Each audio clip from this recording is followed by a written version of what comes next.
ओम नमः शिवाय। ये लोग विश्वास क्या करते हैं? यही विश्वास करते हैं जो मैंने बताया ना, उन्होंने कहीं से किताबें पढ़ ली, कहीं से सुन लिया, कहीं से किसी जिनको वो पहुँचे हुए मानते हैं उनसे उन्होंने सुन लिया, तो उनका वो विश्वास बन गया। जैसे मैं कल भी बता रहा था अपने पहले की वीडियो में कि विश्वास हमारा बनता कैसे है, तो उनका वो विश्वास बन गया। तो वो विश्वास उनका नहीं है, वो विश्वास जो है वो बाहर से ओढ़ा हुआ विश्वास है। तो ऐसे विश्वास से क्या चेतना शक्ति जागृत हुई? नहीं ना। अगर उस विश्वास से चेतना शक्ति अगर जागृत हो जाती है तो वो विश्वास आपके लिए विश्वास हो जाएगा और वो आपके लिए मैनिफेस्ट हो जाएगा, धरातल पर वो घटित हो जाएगा। लेकिन अगर वो ओढ़ा हुआ विश्वास है और अंदर से भी जागरण नहीं हुआ है, तो आप कितना भी कोशिश कर लीजिए, जन्मों जन्मों तक आप कोशिश कर लीजिए, वो घटित नहीं होने वाला। मैं बार बार वही कह रहा हूँ, आपके अंदर अगर जागरण हो चुका है, आपकी चेतना जागृत है, तो आप जिस चीज़ को मानते हैं, कल्पना करेंगे, वही आपका विश्वास रूप में परिणित हो जाएगा और वही घटित हो जाएगा। दूसरे एंड पे लाखों लोग आपको कुछ कहते रहें, किस चीज़ के लिए विश्वास दिलाते रहें, आप विश्वास कर लेंगे, लेकिन आपके लिए कभी वो घटित नहीं होगा। यही कारण है कि कई लोग जीवन में सफल होते हैं और कई लोग असफल हो जाते हैं। कई लोगों के थ्रू बहुत सारी इंफॉर्मेशन उनके पास रहती हैं, कई ज्ञान उनके पास रहते हैं, लेकिन फिर भी जीवन में वो अनुभव नहीं प्राप्त कर पाते हैं। अक्सर हम ऐसे लोगों से मिलते रहते हैं जो आध्यात्मिक ज्ञान तो बहुत रखते हैं, लेकिन आज तक उनको आध्यात्मिक अनुभव का एक तिनका भी नहीं मिला है।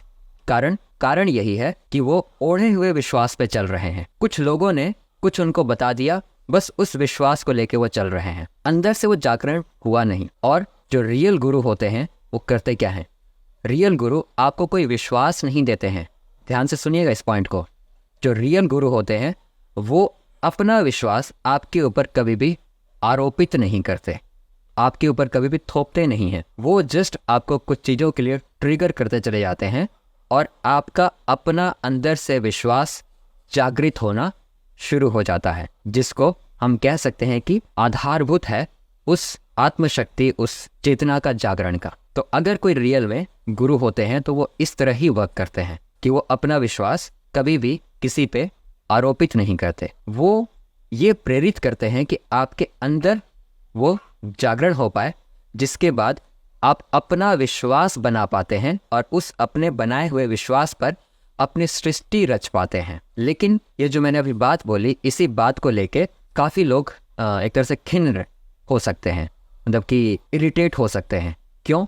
क्योंकि आजकल क्या स्थिति है? आजकल स्थिति यह है कि आप हमें सब कुछ बताते क्यों नहीं हैं? अगर हमें कुछ जानना है तो आप हमें सब कुछ बता दीजिए। तो यही पॉइंट है, अगर सब कुछ बता दिया तो वो तो मेरा विश्वास आप पर आरोपित हो जाएगा, या किसी ने आपको सब कुछ बता दिया तो उसका विश्वास जो मानता है वो आरोपित हो जाएगा। इसलिए जो रियल लोग होते हैं, जो रियल मेंटर्स होते हैं, रियल गुरुज होते हैं, वो कभी भी आपको पूरी बात नहीं बताएंगे। और आधुनिक दुनिया में, इस कलयुग में, जो लोग हैं जिनकी मानसिकता बन चुकी है कि हर चीज़ हमें खोल के बता दो, हर चीज़ हमें जानना है, हमें बताओ एक एक चीज़। जैसे मैंने पहले ही बताया कि रहस्य अगर हटा तो आपके कुछ नहीं मिलने वाला। तो सेम उसी से ये सब जुड़ा हुआ है। अगर आपको कोई मिल गया जो ये जानता है कि कैसे इस विश्वास को जागृत किया जा सके, विश्वास मतलब कि जो चेतना शक्ति से जुड़ा हुआ जागरण है, उसको कैसे ट्रिगर किया जा सकता है, उसको कैसे जागृत किया जा सकता है, अगर कोई आपको ऐसा मिल गया और आप उसके थ्रू कुछ टाइम जब बिताते हैं, उसके साथ में कुछ जर्नी करते हैं,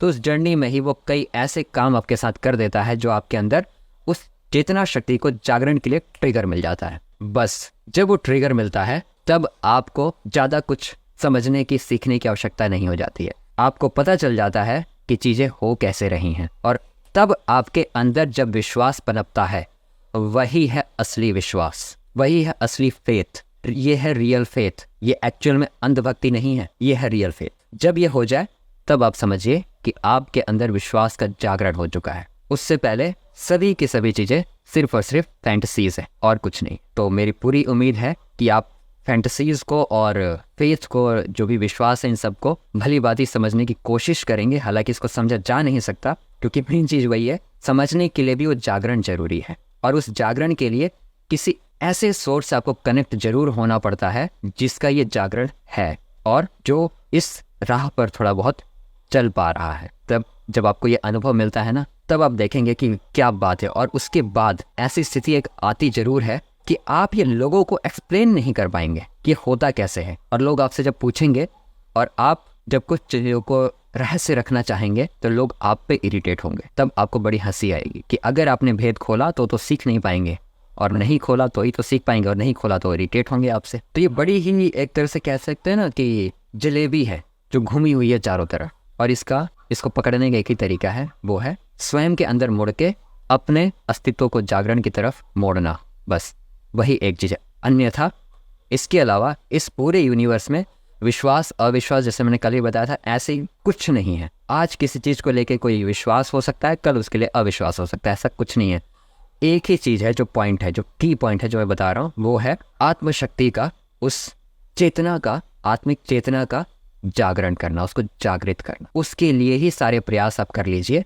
विश्वास अविश्वास की सारा भेद खुल जाएगा और रियल में आपको विश्वास हो जाएगा। और जिस दिन विश्वास हो गया, आप जो चाहें अपने जीवन में सृष्टि की रचना कर सकते हैं। तो हालांकि मैंने बहुत सारी चीज़ें घुमा के बताई हैं और मैं पूरी कोशिश कर रहा हूँ समझाने की, फिर भी अगर मैं नहीं समझा पाया कुछ जगहों पर तो आप ज़रूर कमेंट बॉक्स में लिखिए, हम उस पर फिर बात करेंगे। और मैं फिर कोशिश करूँगा कि मैं अपनी बात जो मैं महसूस करता हूँ, फील करता हूँ, वो मैं बता पाऊँ। तो आज के लिए इतना ही, मिलते हैं कल फिर। ओम नमः शिवाय।